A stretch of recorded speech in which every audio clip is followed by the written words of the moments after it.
To define a successful marketing strategy, not only you need to understand your customers, but you need to also have a clear idea of how your product or service fits into the competitive environment. First of all, you need to identify your competitors. You should consider both your direct competitors and your indirect competitors.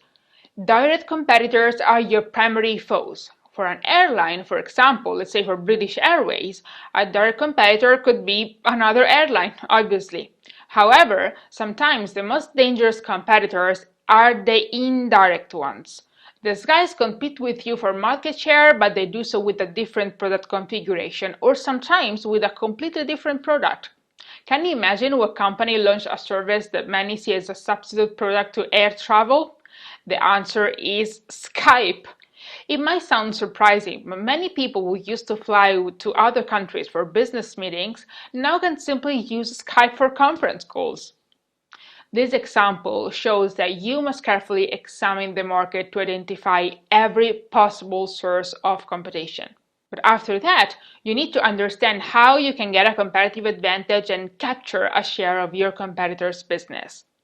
Generally, there are two types of competitive advantage: cost advantage and differentiation advantage. In the first case, that is cost advantage, your product offers the same value as that of your competitors, but you charge a lower price. In the case of differentiation advantage, you want to be different with respect to your competitors. You deliver something that is unique.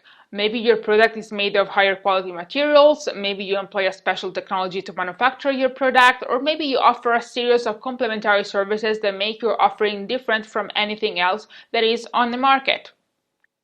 Now, many people who want to start a blog or an online business struggle to find something that is original, as they feel that all good ideas are taken.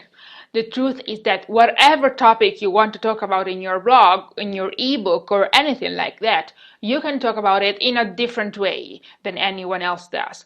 Because remember, you already have something unique, that is you.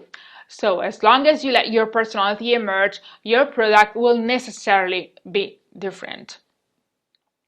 What you have to work on, and what I'm sure this course will help you with, is understanding how to communicate to your customers that your product is unique. We will discuss this in more details in our next lecture.